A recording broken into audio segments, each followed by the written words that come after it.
Do you believe the NBA is giving high school kids a way out of college, and does it hurt the team's recruiting for the future? I saw that. I'm not a big NBA fan. I grew up a Bulls fan. I grew up in Chicago, but my young kids have to pick my spots when I can watch my sports, and so I don't watch too much of the NBA. But I saw that.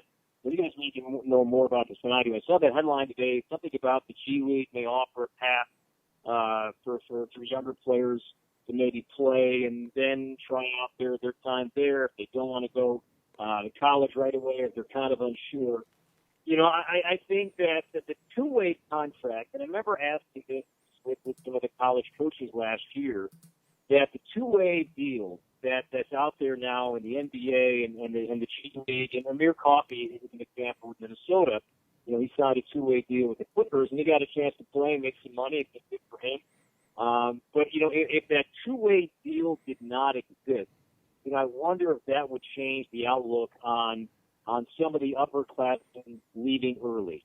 That, I just wonder if a guy like Amir would have come back for a senior year. And maybe we've seen more of that. Does Nick Ward come back at Michigan State?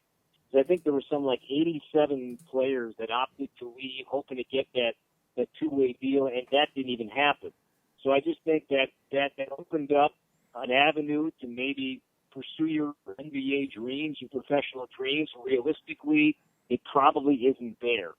So I've always said that I would like something to be done that, even if a player hires an agent and they don't get drafted and it's not there, why can't we allow that kid to get back into college? If you document what you took in financially, agents, I know there's some loopholes with that, but if they could somehow document that, it would at least provide the chance for a 19-year-old, 20-year-old kid who got some really bad information from a family member or a friend about, his chances of really playing professionally.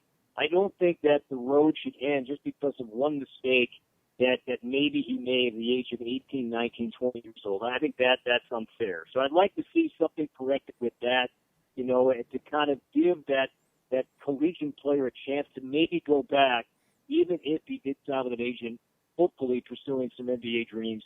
But again, they happen down the road. Cory, more big college basketball news recently, obviously with the tournament being gone, is the transfer portal being very active. And now you don't have to sit out a year. It's an instant impact transfer portal. You can play right away. Are you in favor of that new system, or do you think that transfers should have to still sit out a year?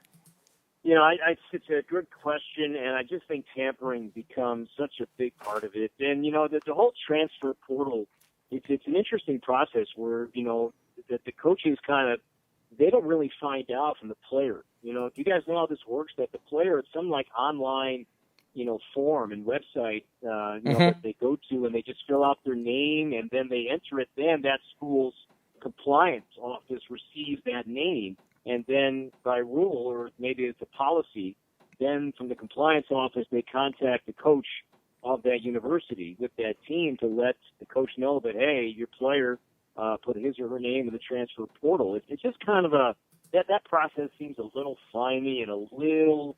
I just think that's not the way it should be done. So, I'm all for guys getting a chance. I'm all for guys. I'm more in favor of if there's coaching changes, whether a coach got fired or a coach left. I'm all for it then if a player wants to leave that school because his coach either got fired or he took a job. Say it was a smaller D1 school and his coach went on a big tournament run you see it every year, right? Where a 15-team, 14-team goes on a run, and then that following season the coach signs with a Power 5 school. You see that. If a coach leaves the program, then to me I have no problem with the player departing and trying to play at another school, immediate eligibility that following season. That to me seems more practical than just, the coach lied to me, or I'm not getting the playing time, or I don't like the system. If there's not a lot of coaching turnover, then to me, I'm not sure if I would go down that road. We are talking to the voice of the Minnesota Twins, Cory Provus. Cory, last question for me. I know you follow the NFL, and I know the draft is right around the corner. It's 2 days away.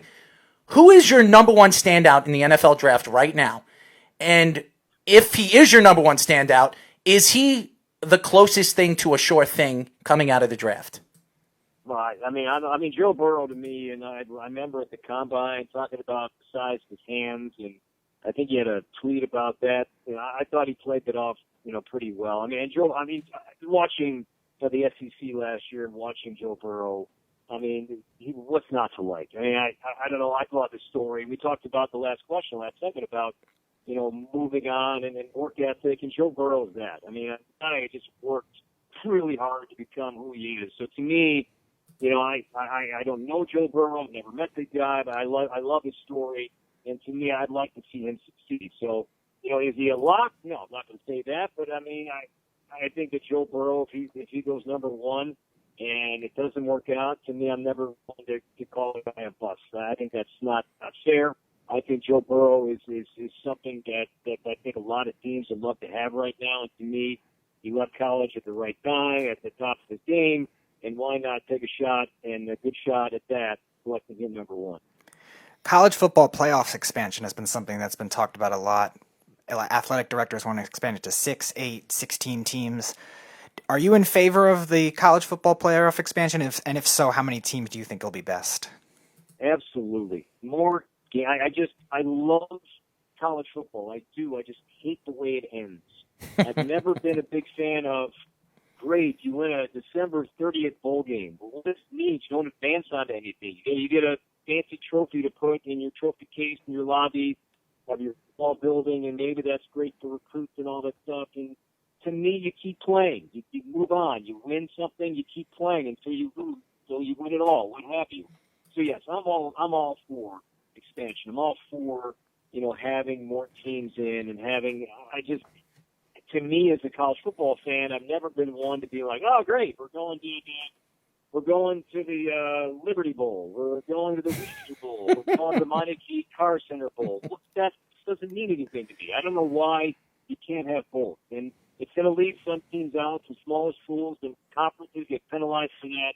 And that's just, the nature of the business. It's not fair, but that's just how it is. And I would love to see whether it's 16 teams, whether it's 8 teams, whether it's 12 teams. I don't know the magic number, but to me, the more the merrier. I'd love to see you can have your bowl games. Those can also be, playoff games. You can have your playoffs and your bowls, but they lead to something.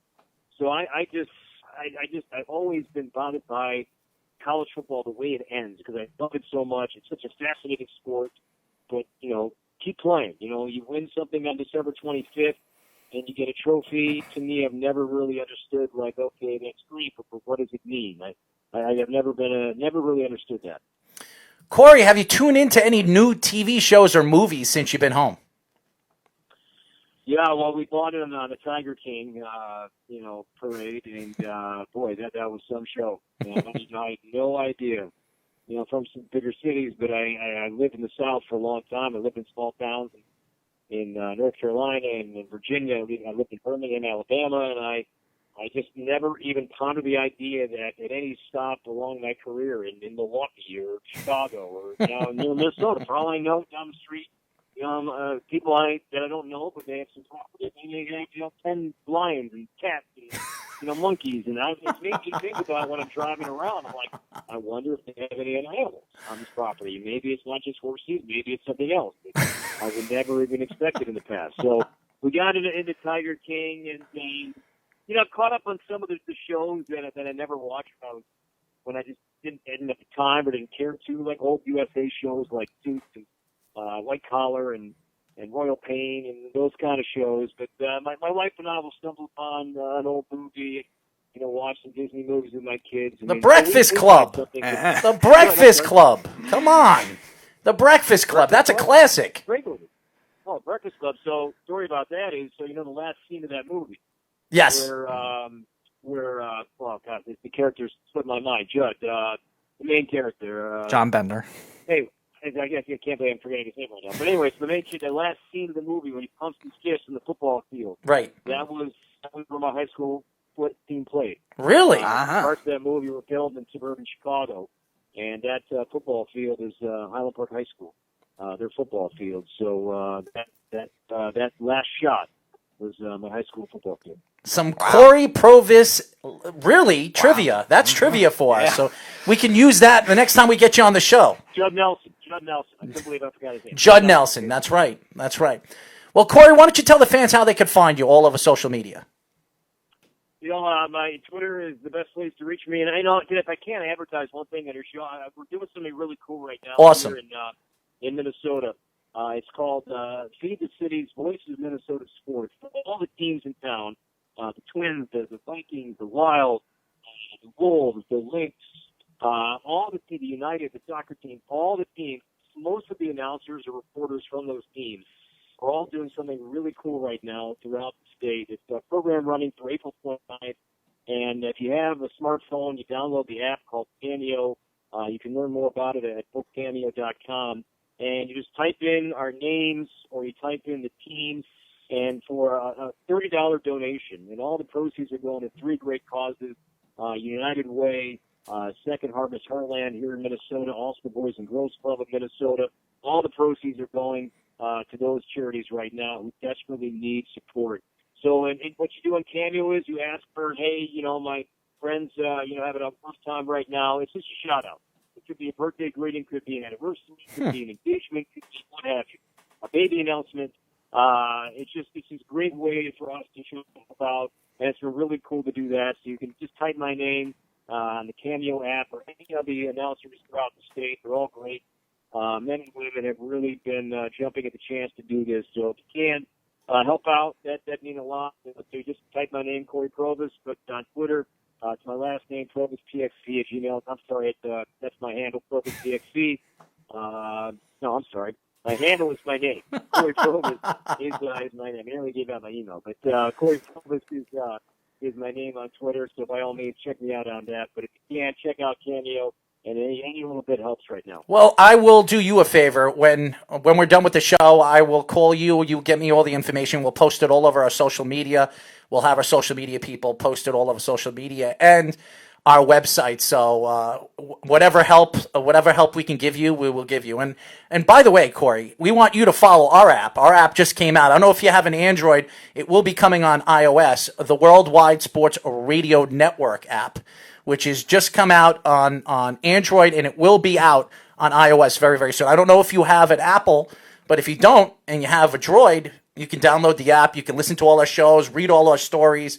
We would really love the support from all the people, all the analysts, and even the fans around the country. Sure. I'm more than happy to. Thank you. It'd be my pleasure. Cory, thank you for joining us, my friend. All right, guys. You guys take care, stay safe, and thanks for what you're doing.